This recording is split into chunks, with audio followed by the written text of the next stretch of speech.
My friends, in the Fallout world, we have patch 10.5 has landed, and a lot of awesome changes for Nuclear Winter have come into effect. Let's talk about them. There's quite a bit.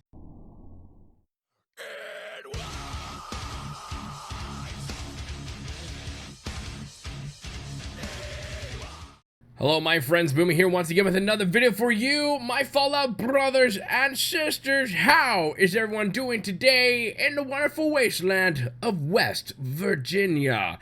My friends, we have all been amazed at the Nuclear Winter, the Battle Royale mode for Fallout.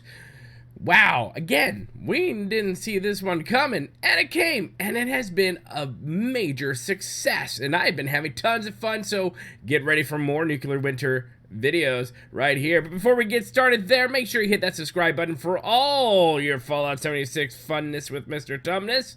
That's right, we're going to be covering Nuclear Winter pretty heavily from here on out. My friends, yes, do it. Do the thing. And my friends, patch 10.5 has landed for Fallout 76, and there's like a paragraph for the base game, the adventure mode, but we don't care about that. Throw that out the window. No, we are here for the Battle Royale part. I'm still like, this is a thing? But no, there's a lot of stuff that has come out, fixes, bug fixes, quality of life improvements for this mode, and let's take a look and see what they are, because there's quite a bit there that I think is awesome for the game, and it's just gonna be great. So let's take a look at it right now. So here we are, my friend, with Nuclear Winter design changes, items, and loot.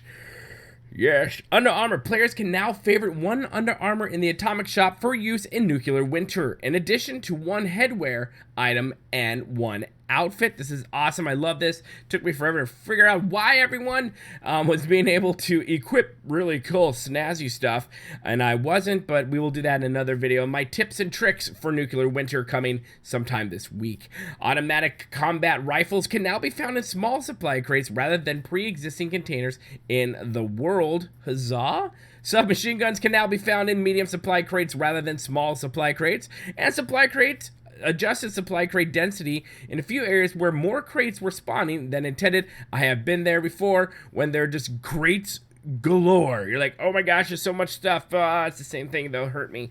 Perks. Yes, the perk card system. I love it. It's great. Dead Man Sprinting. This perk previously was not applying its effects correctly and has been redesigned. Dead Man Sprinting now causes action points to drain 25% slower while under 30% HP. Overseer progression, another thing I love about this. Kind of annoying, but I do love it anyways. Terminals. New entries have been added to Zack's terminals that can be unlocked by reaching Overseer rank 100. User interface tutorials. A more info button has been added to the Nuclear Winter perk card menu, which can be used to reopen the perk card tutorial. There's one thing I wish they did, though, is I think that the waiting timer is a little too long anyways, but at the same time, I wish we could just get in there and have more time to go through all the information that I have thrown in there, but that's just me. But let's keep going. Nuclear Winter bug fixes, art and graphics. So yeah, I read through all these things. I don't just glance over them. We're just going to go through and read every single one. Art and graphics exploit. Uh-oh, there's an exploit. Address an exploit that can be used to disable grasses and shrubs during Nuclear Winter matches. Yeah, that can be bad, since we mainly all hide in those. So yeah, that would be a beneficial exploit for the exploitor, and most definitely not beneficial for those of us hiding. Graphics. Grasses beyond the sear line no longer appear to fade out when a player spawns nearby. Fix a graphical corruption that could appear on a storm wall during storm constrictions. And for lighting, Vault 51's interior is now a bit brighter, which should make it easier to see who is practicing their boxing skills on you before match begins. Honestly, I didn't have an issue with the lighting within the Vault 51, so I didn't think that was a thing, okay? Camps. For blueprints, players can now place blueprints in Nuclear Winter that normally require the home defense or science perks in other game modes. However, all objects a blueprint contains that require those perks, such as turrets or traps, will be removed or placement during a Nuclear Winter match. Perk requirements such as home defense or science no longer appear when attempting to place a blueprint in Nuclear Winter. And for a build menu, water, food, and resources tabs no longer appear in the build menu during Nuclear Winter matches.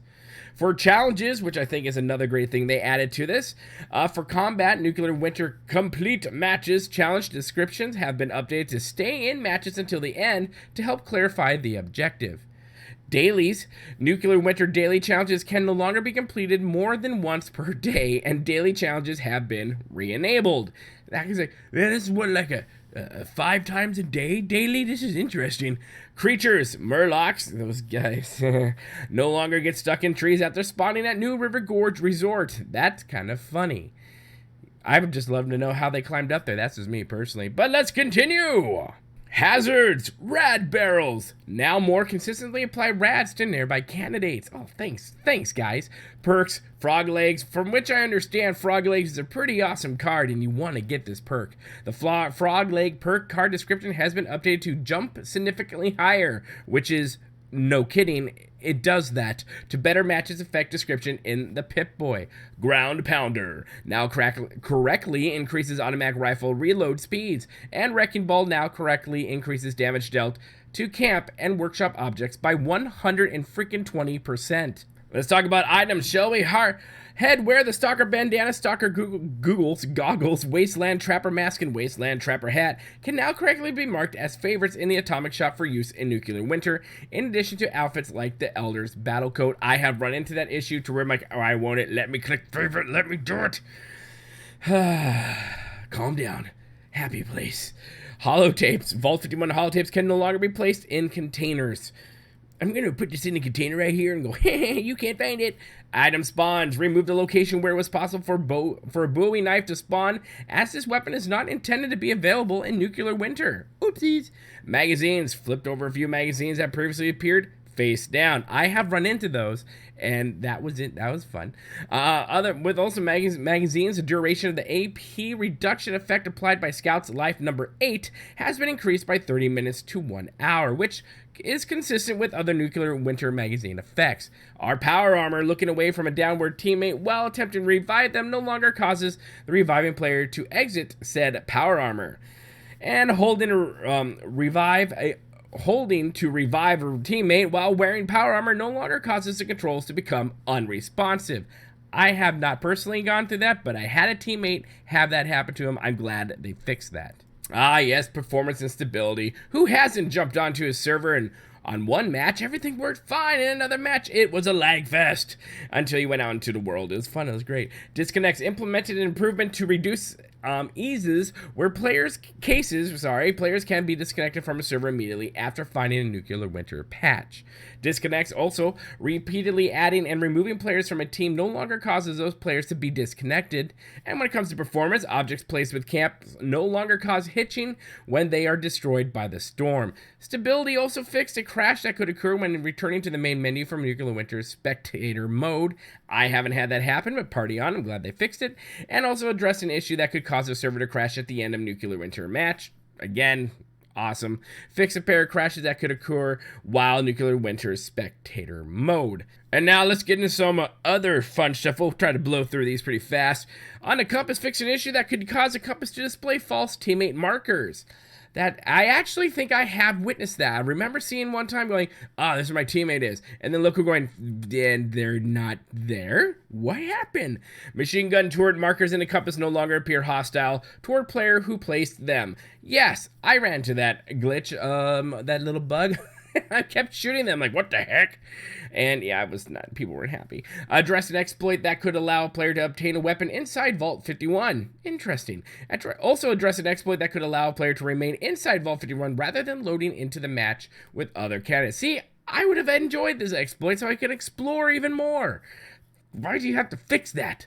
And for favorites, players can no longer mark nuclear launch codes as favorites. On our HUD and Xbox fix a rare issue that could cause non-functional UI elements to appear and persist during a match under specific circumstances. Localization notification text that appears after launching a nuke is now correctly translated in the Russian version of the game. Client. Da. Sweet. The word overseer that appears on duplicate perk cards no longer has missing characters in the Japanese version of the game client. You know what? I was worried about that, and I was triggered. I have to say, text is no longer truncated on the Nuclear Winter more info page in non-English versions of the game client. Again, I don't know about you guys, but I am like, this is amazing. On the boundaries of the map, the storm now correctly displayed on the map when the storm constricts. Well, that's nice. It's nice to know where the storm is, you know? Match results fix an issue that could prevent the player's match placement from appearing on the match results screen. And progression rewards the player has already earned no longer appear in the upcoming rewards section of the match results screen. I've had that happen before, and I was like, wait a second, did I just get that? What's happening? And also with match results, launching a nuke via the Pip-Boy or favorites menu after winning a match no longer prevents the match results screen from displaying. And also follow the leader to new world, and searching for world notifications no longer persist for players who decline to join their team leader in the adventure mode world after quitting Nuclear Winter. They also fix an issue that could cause the perk menu to become unresponsive when managing perk card selections.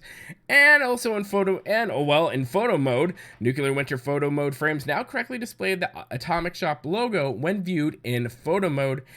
And last but not least, here we are, quick camp kits. When attempting to place a quick camp kit, the build menu now correctly opens and highlights the selected kit. Well, that would make sense, wouldn't it? They also fixed an issue in which the Quick Boy UI could visually persist while attempting to place a quick camp kit. And at the end of the match, a banner now appears for spectators indicating who won. I mean, who just wants to sit there going, who won? I'm not going to be able to sleep tonight. I don't know who won. I'm so worried. Oh, good. It's in Japanese. Awesome. The game camera no longer zooms for spectators when the player they are watching looks down a weapon's sights. Oh, okay. The red skull icon that marks the player's death location will no longer appear for the player who was killed. Instead, it will only appear for their teammates. Because why rub it in anymore? When the final enemy on the team is killed while all their teammates are in a down state, the kill credit for the down enemies will be awarded to the player who originally downed them as long as that player is still alive. Terminals removed a blank second page from a terminal entry in Vault 51. Haha, that's great. It's like, oops, I saved a blank page. My bad. And, of course, for tutorials, added several missing tutorials to Nuclear Winter. Well, there you have it, my friends. The patch notes for Nuclear Winter from 10.5 that just came out the other day. A lot of these are great changes. Some of them I didn't even know existed, and some I have run into in the game before, and I'm glad they're not there anymore, and I'm glad that that's been fixed, right? Yay for that being fixed. These are all great changes, all great things. I'm very happy about where Nuclear Winter is right now in its gameplay, in its time, in its frame, and I'm uber happy that they decided to lengthen the duration of Nuclear Winter for, you know, indefinitely. So that's always good right there. But I will say, out of the whole thing, out of the whole kit and caboodle, I'm just so stupidly happy that Nuclear Winter is it came out almost flawless. It had a little bumps here and there, but nothing too bad, nothing compared to how the base game launched back in yonder November. But they really have learned their lessons with a lot of things, and they have reaped the rewards for it. This has been a very, very successful mode and launch by Bethesda for Fallout 76, and I'm very interested to see where this goes. Who knows? We might have competitive play someday. That'd be interesting, wouldn't it? Anyways, my friends, put your comments in the comment section below. Let me know if you've witnessed any of these bugs that have happened, and let me know your thoughts on Nuclear Winter in Fallout 76. What do you think about it? Do you love it just as much as I do, and apparently so many other people do as well? Let me know your thoughts about all things Fallout 76. My friends, as always, make sure you hit that like button if you like what you see here. It helps the channel out quite a bit. Hit that bell notification for any time we put a video out, because I put a video out practically daily. And of course, hit that subscribe button if you really like what you see here. Become part of the family here at Boomy Nation, the freak show of YouTube, the black sheep of gaming. And as always, my friends, remember to be kind. It's about community. And have a good one. Good day.